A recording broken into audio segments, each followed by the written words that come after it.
Assalamualaikum warahmatullahi wabarakatuh. Salam sejahtera untuk kita semua bosku. Salam NKRI, salam merah putih.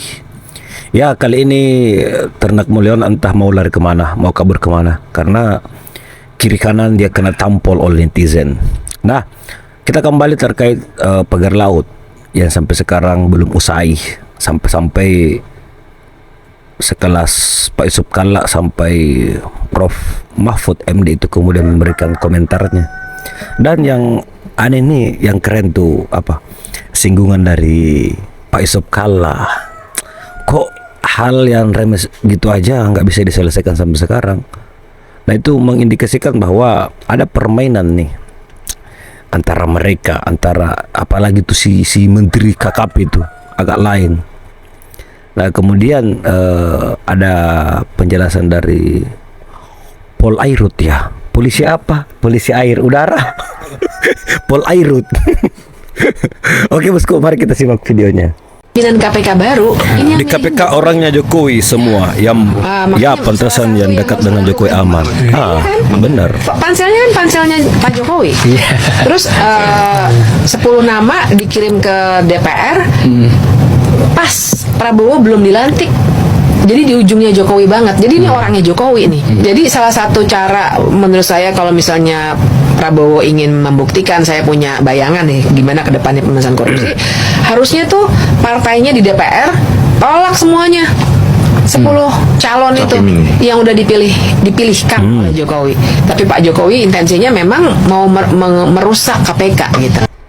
Gimana tata kelola pemerintahan Pak Jokowi yang sekarang membuat Pak Prabowo jadi Bandrai. Anda bisa bayangkan berbulan-bulan kita untuk hanya nyari tahu siapa sih yang punya ini itu. Ya, sampai hari ini Dan hari ini dan sebagainya. Oleh karena itulah saya mau ingatkan kepada Bung Noel dan kawan-kawan semua, kalau Noel dengar Noel. karena udah nggak tantangan sih menurut saya 80% itu gitu. Apa yang saya mau ingatkan kepada kalian semua gitu.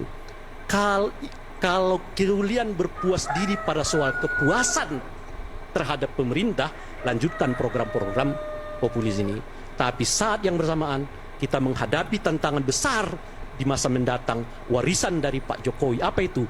Kerusakan moral berdemokrasi, Warisan berpendapat yang hancur, korupsi yang meningkat, polisi yang aut-autan seperti yang kita ketahui sekarang. Perlu tuh kalau memperbaiki polisi segera copot Kapolri yang sekarang Pak Sigit. sepakat. Pak pencopotan kepada Pak Sigit, jangan harap akan ada reformasi institusi polisi. Terima kasih. Yusuf Kalla soal polisi belum juga temukan. Panas gitu kan tentang pagar laut tadi Pak gimana? Saya kan sudah katakan tadi bahwa polisi alhamdulillah dalam waktu 2 hari bisa tangkap orang yang dipotolnya. Benar. Ini 30 km dan dia tahu siapa. Ini kelewatan ini. Kelewatan. Itu aja cukup ya. Siap ya Pak. Saya sudah makan sendiri. terima kasih banyak. Terima kasih ya Pak. Kita hanya menyelidiki terkait dengan Kombes apa Joko yang Sadono. di lapangan ada tindak pidana apa tidak, tapi karena sudah diambil oleh KKP, kita tunggu aja dari KKP ya. Sementara kita belum temukan adanya tindak pidana dan sekarang ranahnya masih di KKP ya, kita tunggu aja. Kali sudah terang benderang ya.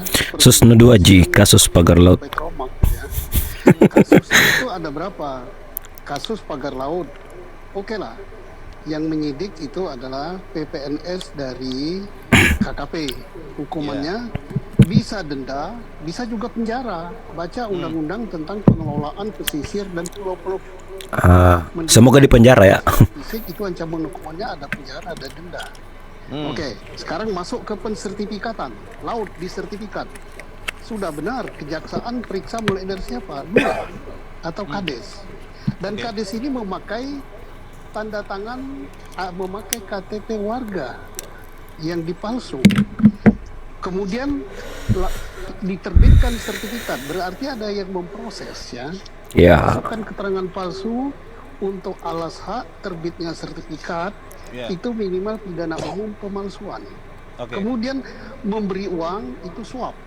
Kemudian bekerja sama dengan aparat, tadi Pak siapa namanya Nusron Wahid sudah umumkan dari Kementerian ATR, jajaran kabupaten sampai jajaran provinsi yang terlibat, yaitu juru ukur dan sebagainya. Nah, ini komplotan ini adalah komplotan kejahatan ya, pensertifikatan terhadap harta milik negara. Laut itu nggak ada pemiliknya. Kemudian maka pembelinya ini persekongkolan tindak pidana pemalsuan, korupsi, dan menjual aset negara. Laut dijual. Sebentar lagi udara. Kalau dikatakan ini tanah yang melati dari bukan pantai selatan. Kenapa kamu membuat ini? Mahfud minta menteri jangan takut bongkar kasus pagar laut. Benar. Ya, saya melihat ini soal pagar laut ini terjadi, semula terjadi saling lempar tidak tahu, akhirnya ketahuan. Lalu sekarang nampaknya kementerian itu pada takut mengungkap. Itu kan masalahnya sederhana ya. Sederhana itu, laut itu tidak boleh dikapling, laut itu tidak boleh dikeluarkan HGB. Ternyata keluar HGB, jelas itu adalah pelanggaran hukum. Dan sekarang apa sulitnya mengungkap itu? Oh, menterinya takut, tidak perlu takut kalau menteri tidak terlibat. Kan selalu aja di kementerian ada kejahatan yang dihukum dirjennya, kepala kanwil, itu biasa. Jadi menteri yang sekarang ini, menteri ATR BPN itu kan mengeluarkan sertifikat ratusan tuh. Itu gampang maksudnya, ambil satu sertifikat siapa yang tanda tangan. Lalu menteri tidak harus ikut disalahkan karena di dalam hukum itu ada namanya delegasi kewenangan. Yang mempunyai delegasi kewenangan itulah yang tangkap pertama, lalu tanya, kenapa kamu membuat ini, siapa saja yang terlibat, kan gitu. Jadi menteri tidak usah takut dong. Kemarin saya juga melihat di mana itu di DPR, Bu Titik Soeharto memimpin rapat kan, minta penyelesaian ke Pak KKP Trenggono, ditawar 20 hari, ada yang tidak setuju, belum tentu selesai 20 hari. Itu belum tentu selesai proses hukum pidananya. Kalau untuk tahu bahwa itu salah, itu tidak perlu 20 hari. Seminggu aja bisa. Kami salah, ini yang keluar sekian, kira-kira yang harus ditanya ini, baru masuk ke proses hukum. Itu yang lama. Kalau cuma untuk KKP menyelesaikan secara internal, bahwa ini nomor sekian ini salah, ini salahnya di sini, itu paling lama seminggu bisa kok. Tapi ini ada yang membela, itu belum tentu cukup 20 hari, belum tentu cukup sekian bulan. Salah. Itu gampang kok. Itu menyelesaikan dalam arti di lingkup tanggung jawabnya, bukan menyelesaikan proses hukum pidananya gitu. Kok jadi berdebat nggak karuan. Selesai. Katanya pagar laut itu dibuat dari urunan dana warga setempat. Nggak logis, Bang. Itu statement awalnya yang dikembangkan, digaung-gaungkan oleh para influencer dan para buzzer-buzzernya Kongguan. Tapi ternyata setelah pembongkaran, kita jadi berpikir dong, dari mana dana untuk membongkar pagar yang panjangnya 30 km, pasti ada anggarannya. Dan setelah diulas oleh Tempo, anggaran tersebut didapatkan dari anggaran kementerian. Sebagian juga anggarannya didapat dari urunan masyarakat setempat. Oh, jadi terbalik. Mana ada orang urunan untuk membuat pagar, urunan lagi untuk membongkar pagar. Kan itu statement bodoh. Yang intinya lagi, orang-orang yang dulu membenarkan kalau pagar laut itu dibuat untuk kesejahteraan masyarakat di sana dan dibuat dari urunan uang masyarakat di sana, tidak ada klarifikasi sama sekali, tidak tahu malu sama sekali. Urat malunya udah pada putus apa kayak gimana? Kok jadi sayang banget uang anggaran kementerian dipakai untuk membongkar pagar laut sepanjang 30 meter. Tapi orang yang membuat pagar tersebut dan orang yang membuat ulah tersebut tidak diproses hukum dan tidak dipermasalahkan. Pejabat-pejabat yang terlibat dalam kasus ini dibiarkan saja. Konyol kita bernegara kayak gitu, konyol. Terus aja kayak gitu. Nggak pernah ada hukum yang tegas untuk para penjabat dan para konglomerat di negara kita. Tapi juga dikit-dikit kasusnya hilang gitu aja. Udah jadi tradisi kayak gitu mah. Hei para ternak, belum sadarkah kalian?